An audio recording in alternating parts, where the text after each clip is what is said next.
Hello, good day. I'm back for another lecture. In today's lecture, I will be discussing to you the topic Organization Design Principles. Firstly, let us be realistic to recognize that there is never a single best structure for any company or function. Take note for that. There is no actually single or best structure for any company. It's not functional, it's not divisional, it's not matrix. So there is no single best structure. Any structure is no silver bullet. There will never be a perfect structure. At the same time, there will never be a perfect organization. All structures carry significant strengths and weaknesses, advantages and disadvantages, and all companies have different capabilities and strategic positions. What is organizational design? Organizational design is the process of aligning an organization structure based on its vision and mission. When say organizational design, it is a process of aligning the organizational structure in your vision and mission. So it is very important that as manager, once we will be crafting our organizational structure, whether it is functional, whether it's divisional or matrix, it is very important that it should be based on our vision or the organizational vision and mission. It is a careful study. Organizational design is a careful study at a complex relationship between tasks, workflows, responsibilities, and authorities, and making sure these all support the objectives of the organizational strategy and mandate. So it is a careful study of the complex relationship between tasks, between workflows, between responsibilities and authorities, and making sure these all support the objectives of the organizational strategy and mandate. That is for organizational design. What is a good organizational design? A good organizational design is it helps communication smoothly transition from one department to another.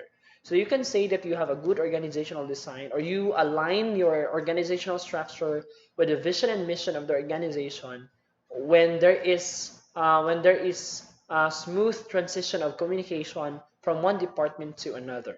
It also a good organizational design creates an environment where people can work effectively and efficiently. It fosters productivity, leading to innovation. It is tailored to deliver the company's competitive strategy. That is a good organizational design. It helps communication to run smoothly. There is a good working environment, and there is greater productivity leading to innovation. And the design can be evaluated by specific criteria such as technology, corporate culture, etc. Beyond solid and broken lines, especially in matrix structure and boxes in an organization chart, one has to consider the company's fundamental blocks. That is according to this, that is organizational design principles. Again, beyond solid and broken lines and boxes in an organization chart, one has to consider the company's fundamental blocks. And a company's fundamental blocks are the organizational design principles. So the organizational design principles are the following. Recognize how people in the company make decisions. So in designing your organizational structure, you have to consider how people make decisions. So how the top management make decision, the middle management make decision, and the first line management make decision. Determine how people adopt new behaviors. Create how people are rewarded based on performance. There should be proper performance appraisal process, diba? Create how people should adopt new behavior, and then agree on what are the commitments, manage information and utilize effectively. There is what we call sense of responsibilities located and connected with one another. Under these considerations, therefore, the structure can never be permanent. It is subject to review and change. So from time to time, it is really advisable, it is really encouraged that organization will review and change its organizational structure because from time to time you have to consider these various considerations. Changes may be triggered by heightened competition, changes in customer behavior, people movements, restructuring, re-engineering, streamlining, reorganization, and other reasons. Organization analysis and design. Now, what is organization analysis and design? It includes careful examination of details, staffing levels, and hierarchy. Organization analysis and design includes careful analysis of details, staffing levels, and hierarchy. So, when you say organizational analysis and design, it talks about examining the organization, its staffing levels, its hierarchy, its span of control, its repetitions of roles, and in context of business strategy. So, in doing organizational analysis, so the analysts will be considering different staffing levels, the hierarchy of position, the span of control use, the repetition of roles. This implies that all work is not created equal. There are some tasks that are more strategically important to a company than others, which is really correct. It is important to consider or to understand that even if a company creates an elegant and elaborate organization design but fails to recruit the right composition of talent and skill, it would be meaningless. Take note for this, huh? Even though the company creates an elegant, elaborate organization design but fails to recruit the right person, the right talent and skill, diba? It fails to recruit the right employee, the right person for the right position, it would be meaningless. That is how important human resources are. In an organizational diagnostic study, it states on the focus on the ability of the current talent to do the critical work and the effect of the current structure or job design on the engaging that talent. An organization is dynamic. It is actually constantly changing force. It changes from time to time. Hence, organization structures should be flexible also and ready to adapt and respond to new and emerging needs and to the requirements of the present as well as to the future conditions and demands of business. According to the Organization of the Future, a book by Drucker Foundation of New York claims that redesigns have a poor track record. So redesign. So most organizations who usually redesigns have poor track record. Many of the companies that restructure will restructure again a few years later. Some of these repeated redesigns are the result of external change. The first restructuring loses its relevance and power. It's for Drucker Foundation of New York. Redesigning means a poor track record. However, in my own perspective, as what mentioned kanina, since organization is it's a constantly changing force. It must, diba, it must adopt different changes that occurs in a particular um, in the environment. So the organization must consider its environment whether it is necessary to have certain changes or not. However, um, restructuring, redesigning of the organization depends or is only applicable if necessary. Organizational analysis and design is undertaken in the context of changing situations and conditions. Each study is done with specific objectives such as to develop a structure by which the objectives and policies of the company can best be realized and the supporting plans implemented, to develop a structure that is responsive to environmental conditions such as competition, regulations, and technology, and to develop a structure that clearly delineates duties, responsibilities, and working relationships of people. We study organization structure for the main reason that it is innate to an organization as skeleton is to human body. So we study organizational structure for the main reason that it's innate to an organization, like a skeleton. So organizational structure is compared to a human skeleton, di ba? Human body. So if the structure is weak, actually disjointed and poorly developed, then no amount of planning will change the qualitative to quantitative. So if the structure is weak, that means the organization also could fail to achieve the goals and objectives. All the planning for development will be in vain, for the plans will remain just as mere plans if the structure is weak. Diba? Planning is useless. Diba? Even if how good the plan is, if the structure is weak, then the plan will remain just a mere plans. Okay, nature and scope of organizational analysis and design. Organization analysis generally involves the design of an organization structure, including the delineation of the levels of authority and responsibility and the definition of the functions and interrelationship of the organizational units and or positions.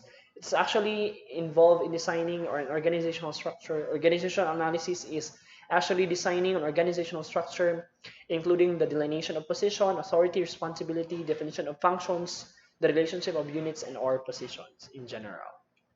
Organizational structure is usually graphically presented in a basic organizational chart, and a functional chart, and a detailed position chart. In order to design a structure, organizational structure that is highly adaptive and flexible to the demands of a dynamic organization, the design must consider a number of factors. So take note for this, future managers, the future organizational managers. In order to design a highly adaptive, flexible organizational structure, take note of the following factors. Consider internal company factors, corporate objectives, philosophy, strategy, policies, and procedures. So, in designing the structure, you have to you have to link it, you have to relate it with the objectives of the corporation, of the philosophy of the organization, the strategy, the policies, and procedures. So, those mentioned kanina, these internal company factors will serve as the basis in designing your organizational structure. Also consider the leadership style, individual goals and objectives of top management. Consider the leadership style of the top management. External factors also, the business environment, you have to consider the industry, government policies, laws regulating company operations, foreign markets, relationship with other entities. Okay, stages of development of organization. Organization like human beings pass through several stages of development. So like also kita like pare sa to like human beings, organization also pass through several stages of development. So human beings life cycle comprises four stages, diba? Childhood, adolescence, maturity, and old age. That is for human being. Also, organization. Similarly, an organization passes through several stages. Even the best managed companies pass through stages of organizational development, including periods of chaos. Chaos in this context is absolutely necessary for the growth and survival of a company. Author Rene O'Farrell identifies three stages of organizational development. So just like human beings, organization also develop.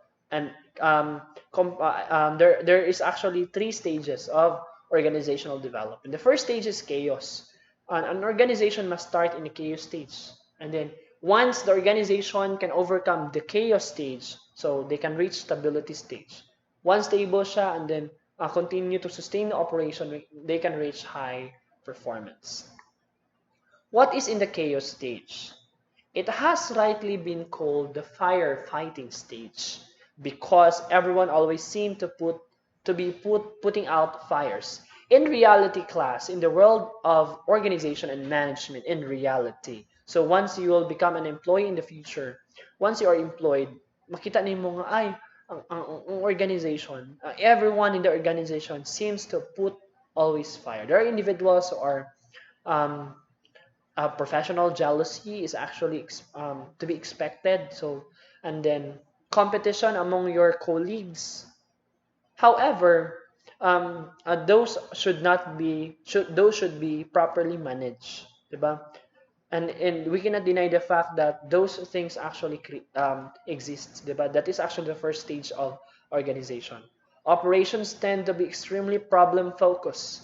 People react to situations rather than enact them, an issue that keeps focus in the short term. Typically, good intentions float around but not enough commitment, follow through, or know how for staff to unite and take action. There tend to be informal routines and processes, procedures, and accountability may not always be clear. That is in chaos stage. However, if the organization can overcome this stage, the firefighting stage, next stage will be stability. Stable, diba? In this stage, the firm stabilizes its operations. Goals and a direction become more consistent, diba? Once the organization becomes stable, mas consistent na ang goals and objectives. Policies and procedures become more defined, and a structure starts to emerge. So clear na ang policies and procedures, clear na ang goals and direction. Everyone is directed towards accomplishing the goals and objectives of the organization. This stage of organizational development is all about predictability and control. We need to control nga naman. Pag organization maabot ani nga stage, there is what we call control. There is a need for control for the manager, di ba? To control whether to control, di ba, to maintain being stable, and then to control nga dili na mabalik sa firefighting stage. Okay, instability stage, compliance is king. Innovation may be stifled at this stage, but the staff start to buy into the company more and slowly become more unified. There is already unity. Employee satisfaction tends to increase as expectations and procedures are clarified and streamlined. High performance or high stability. Once things start moving smoothly, employees take ownership for their successes and failures, and performance is consistent, their focus shifts from stability to high performance. Instead of constantly solving problems or policing procedures, staff can focus more on the mission of the company, with an eye on innovation and increasing efficiency. The goals of the company begin to take on longer-term outlook. Instead of focusing on this month's sales, the focus widens to take in the quarter, the year, and eventually several years out. Also, Dr. Roger K. Allen, an author and educator, in an article in Center for Organization Design, explained the three stages of organizational development by his diagram. So the same with Rene and O'Farrell. So um, according to Dr. Roger K. Allen, that the stages of development, organizational development, is showed in his diagram. So it started from chaos to stability, then from stability to high performance. Diba? From chaos to stability, from stability to high performance. Okay, what's in the chaos or firefighting mentality? Crisis, short-term focus, lack of clear direction and goals, shifting priorities, and clear policies and procedures us versus them attitude is actually in reality expect sa organization na ay mga grupo-grupo. The us versus them attitude, lahi-lahi. Lahi-lahi og pananaw, lahi-lahi og perspective. Blame and lack of ownership. People are fond of blaming. People are alienated workforce. That is in the chaos or firefighting mentality. That's common to all organization. Stability. Once ma-overcome ang stage 1, so ma-reach sa organization and stability or back to basics. Clarity of goals and direction, consistency in priorities, well-defined policies and responsibilities, technical and personnel, agreement and roles and responsibilities, basic management processes rewarded and practiced, goal setting, performance reviews, etc. Stage 3 is actually high performance, outstanding and sustainable results.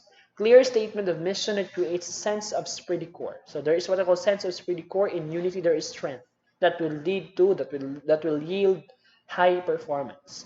Well-defined values which result in distinctive culture. Respect for people that is deeply ingrained is part of the culture. Good communication and high active involvement and empowerment of people. Design supports the mission and values. Okay, that ends for organizational design principles. Last topic for this lecture is all about starting a business. How to start a business. Diba? Especially kamo, future businessmen, future organizational managers, diba? Accountants, how to start a business. Anyone can actually start a business. Almost all big businesses start small. Take that, for example, SM. Halos tanan big businesses, large-scale business started small. Like for example, SM. The shopping mall giant began with a shoe store in Caredo Street, Quiapo, Manila. Diba? In fact, SM is said to be shoe market because it started as shoe store. About 99.58% of the business in the Philippines that contributes 32% of the country's gross domestic product. That is how business organization really help the world economy. Diba? It contributes the gross domestic product and accounts for 61% of the local workforce belong to micro, small, medium-sized enterprises. How does a young entrepreneur start a business? Okay, based on Republic Act number 9178, otherwise known as the Barangay Micro Business Enterprise Act of 2002, 2002, or the BMBE law of 2002 encourages everyone to put up business. So with Republic Act number 9178, diba? The BMBE law of 2002, it encourages everyone to put up business. So this actually statutory law encourages us to put up business, all of us. We can actually put up a business in our own way. Okay. Um,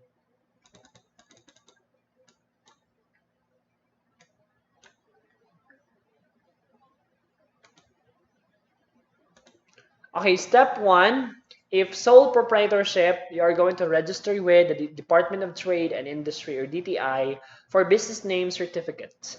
If partnership or corporation, register with Securities and Exchange Commission. If cooperative, register with the Cooperative Development Authority, or CDA. Now, after the registration, the step two in starting a business is applying for business permits. Apply business permit and license from the city and municipality where the business is to be located. Like for example, if you want to put a business here in the municipality of Buug, you are going to apply business permit in the municipality of Buug and get sector specific clearance. So you are going to get specific clearance. So if your business is actually related with if your business will be okay ba na ako ha? Okay, if your business is if your business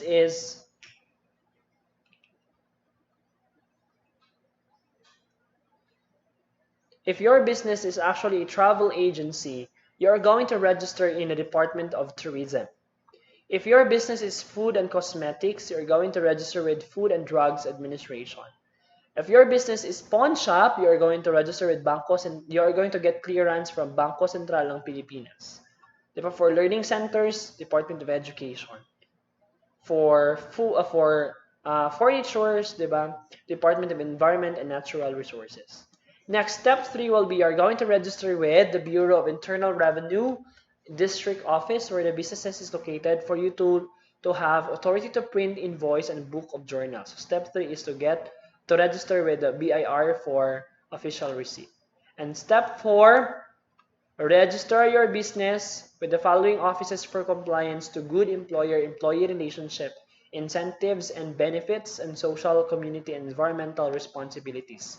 Social Security System, Department of Labor and Employment, or DOLE, the PhilHealth, and Pag-ibig. And step 5 is start the business. That would be all. I hope you have learned something out from this video lecture. God bless us all.